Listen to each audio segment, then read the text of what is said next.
Hello and welcome from Bad Waldsee in southern Germany. This is the home of Hymer company. Erwin Hymer started this off in 1959. He built a thing called the Carado 3, and as his company got bigger it started acquiring others and starting off new companies. And one new company it started up, and this happened in 2006 if my memory serves me correctly, was Carado, and that was started off in a former tractor factory, a DDR tractor factory, which had gone bankrupt, and something else had tried to take over the factory, and that didn't do very well. And then the Hymer Group started off manufacturing motorhomes. This is the most modern motorhome production plant in the world, or so I'm told. And Carado's manufactured there, and that you can see in a film. So I went there once, and what I'm going to do now, this company manufactures, I think it's 24 types of camper van and motorhome. I'll show you the ones we've got here, which to sort of give sort of a bit of a flavour. Now this is meant to be a cheaper brand. Problem is, I think there is not very much in the way of product differentiation between them. Okay, if you get something like this, so it's under 50,000 euros, starts off at around 40,000, but it's got 10,000 worth of extras. A van which is 665 centimeters in length, and okay, it's sort of a basic type van, but what stands out here, for example, is this very big kitchen area. You've got these beds, double beds, which singles which make a double bed, or triple bed, to quote Adria, and a toilet which is roughly the same in all brands, with three brands which are more or less the same. Sunlight is manufactured in the same factory, and the other brand, Etrusco, which is manufactured in Tuscany, but they're very similar brands within the company. Now the problem not having brand differentiation, of course, is that you end up in competition with yourself. And I have put this point over to the managing director of Hymer. I said, look, you know, I get the impression that people in the company don't understand it, so how do you expect the clients to understand it? And I say for myself, knowing a little bit about things of this nature, that I fail actually to differentiate between them. Now I do appreciate that when you are building anything within any companies, then if you can have centralized buying, it makes a lot of sense. So you'd see, you know, this thing here, this setup, you see it not just in brands belong to the Erwin Hymer Group, but you see it in brands in other companies as well. Like Naus, they use the same thing, which, you know, comes from Dometic or Thetford or Cannes. Alright, one thing about this bathroom here is this thing here. This thing comes out and gives space behind there. Same bathrooms used by Deathleft, same bath and Sunlight, and I think Etrusco. So that gives an idea. This comes across like that. Oh, and Bursner use it as well. And there's your shower. You know, I'd rather have everything in the same place, but you know, the point of that is, and I presume that there's most people want it that way, is to protect the toilet. Oh, well, this hasn't been deliberately, but I'll just show you this. There you go, Capron. You can see that on my, there you go, Capron. I didn't think I would be filming this. I didn't do this specially, but this Capron is the name of the company which manufactures these vans, Carado and Sunlight. So owned by the Erwin Hymer Group.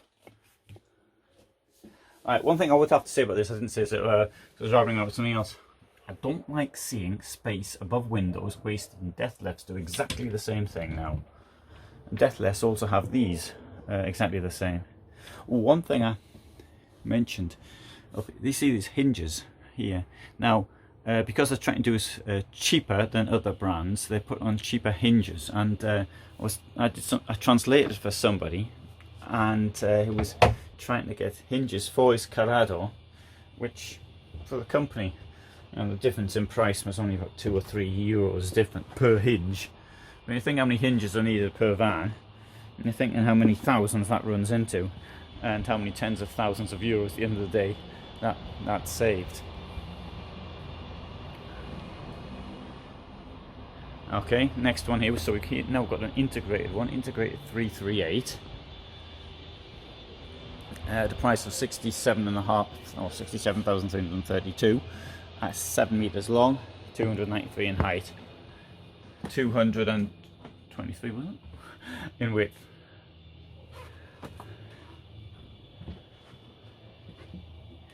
Nice open space. I drove a Sunlight version, somewhat similar to this. Not entirely, but it was semi-integrated, the one I was driving. Bed up the front. Table reasonably large, and there's plenty of space here to have a large table.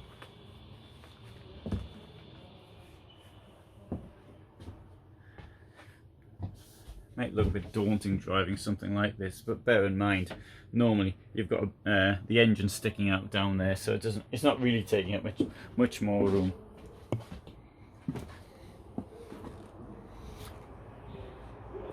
.232 width. Sorry, I think I said 222. Enormous garage. You won't want to put any more than 150 kilos in there though. Right, over cab over 55,750, 725 long, 232 in wide. Okay, first thing I notice, got a flat floor, which is something I appreciate. Something I don't appreciate is benches looking backwards.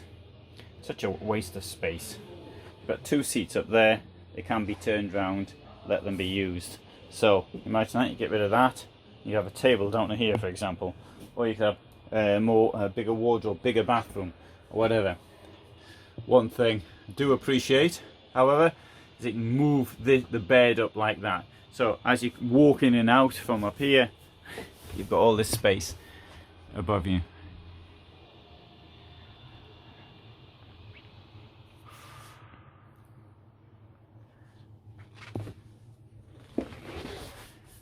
Right, enormous kitchen here.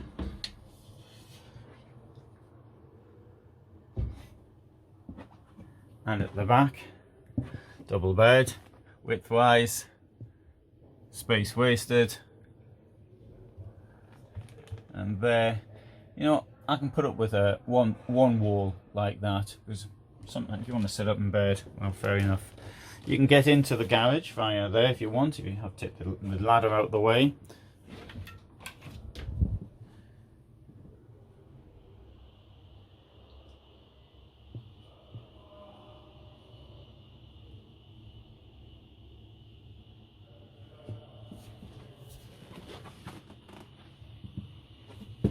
Interesting, plenty of storage here though.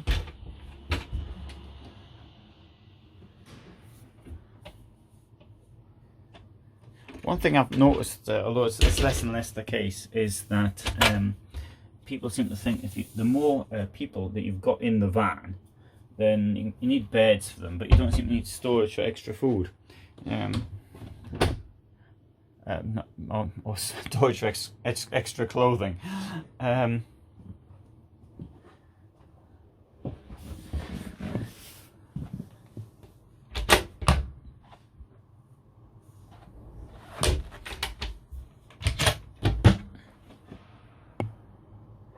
Okay, positive things. There's plenty of storage here. That's a good thing. It's cab over, so you've got the height, and that height goes all the way back. You can't say when you're trying to get under a 3 meter bridge clearance, a bridge with a clearance of 3 meters, you can't say, well, it was only 313 centimeters at the front. It doesn't work that way. So that's the reason I don't like cab over, since it's wasted space there. A friend of mine said it was cheaper to get to buy them with the overcab like this is to actually the low profile model. I don't follow the logic. Anyway, one reason though you can't continue, and I'm going to make this quite clear, if you had extra here, for example on the top. Now for me now it's quite difficult, and I'm average height for a male, 175 centimeters. So you know, reaching up, so imagine if that was same height all the way back. Another thing is heating. You're going to have to heat the whole thing as well. So there's two reasons against it, and the reason for the overcap, obviously, you get you more place to sleep.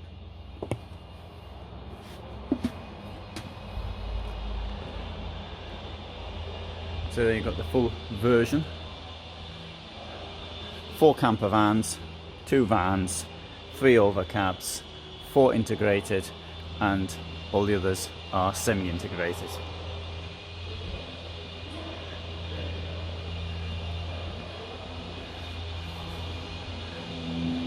T334, 55,740, 7 meters long by 232 wide. Hello. Over, there's a bed over there. Right, I'm not going to go in here because something's in there. So we'll go on the next one. T447, 1,570, 743 centimeters by 233. No bed here. German layout at the back.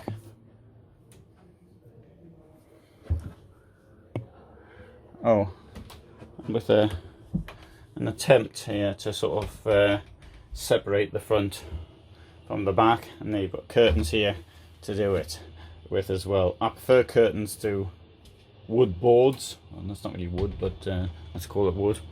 It's not a wooden floor, it's a laminate.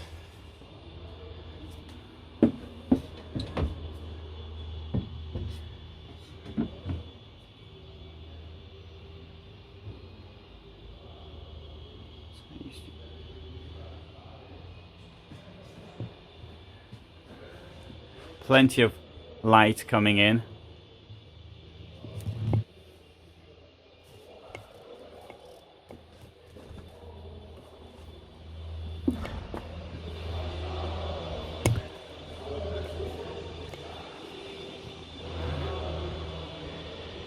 T448, 56,389, 735 long, 232 wide. Plenty of space at the front.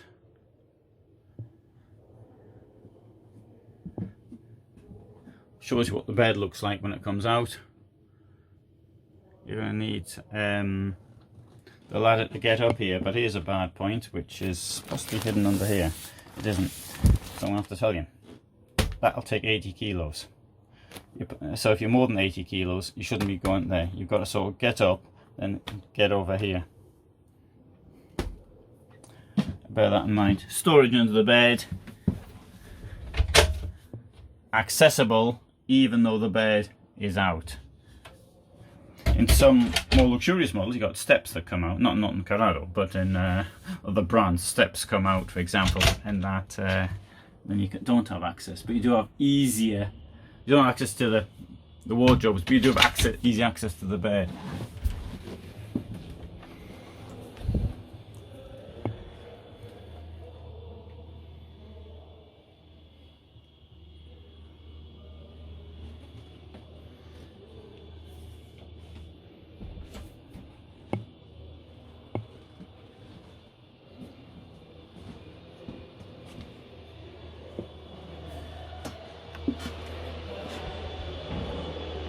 T449,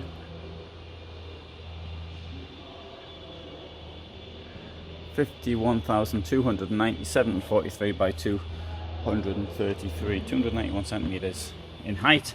Can't appreciate the height here because there's a bed there.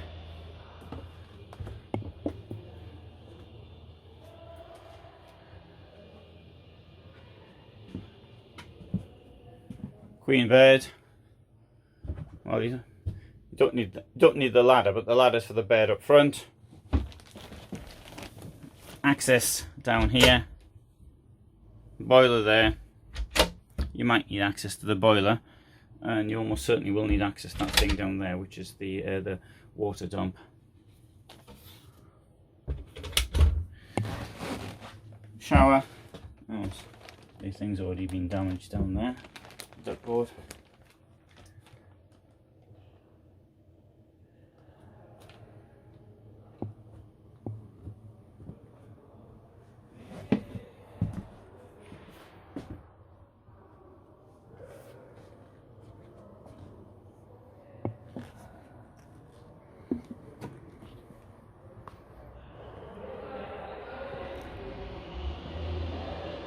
And so I'm going to finish off with this one here, which is the integrated 449. Costs 65,835, 741 long, 232 wide, 293 in length.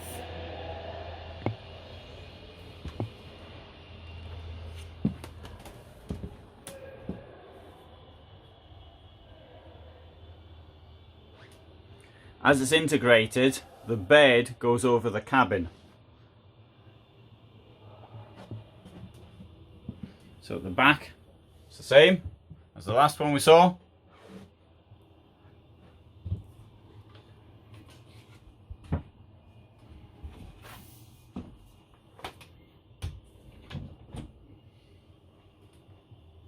Curtain up here to separate the toilet from the... I'm beginning to wonder in many cases. So I do like in sort of these luxury things like the idea of the dressing room, but something like this, seriously now I'm beginning to wonder what the point is of having a toilet door like that. Well, I suppose at least it, you know, if it fits at both sides, well, it doesn't really take up extra room or anything. This is a useful thing. The what do you call it? Takes your vapor. What's that in English? Steam. Takes your steam away. Extractor fan. There's a bed up there. Let's see how good the bed is. Can I stand up in the seat here? Oh, I'd have to say that the seat's very nice. Seat's very comfortable. And I like this here. I see you've got the space down there, which is that's sort of the leftover, so to speak, of when this was a Fiat and Fiat Ducato, and that was the way that the passenger would get out. So you've got that. There's some exclusive brands I've noticed that haven't removed that in some way or used the space some other way. I think this is quite well done though for a van at this price level.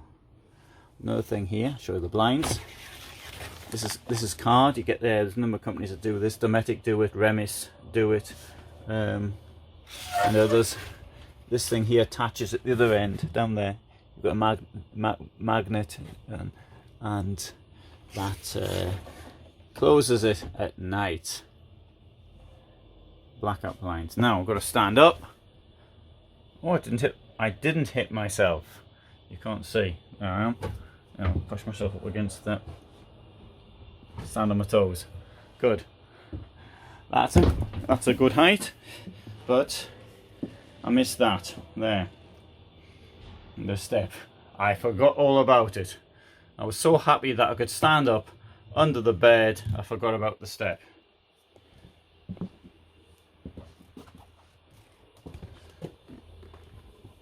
This thing is to take your shoes off, and there's a place to put them.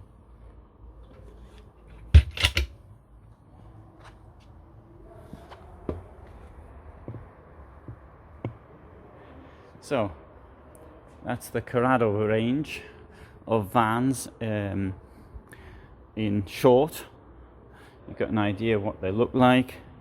So I hope you found that of interest. If you ever get the chance to go to the factory, they do factory tours. I appreciate southeastern Germany. It's close to it's 2 kilometers on the Czech border, and it's not so far from the Polish border.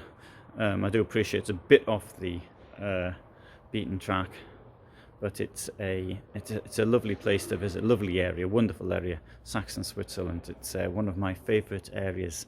So you could actually incorporate a visit to Saxon Switzerland with a visit to the Carado and a Sunlight Factory, Capron, and it's well, very, very nice.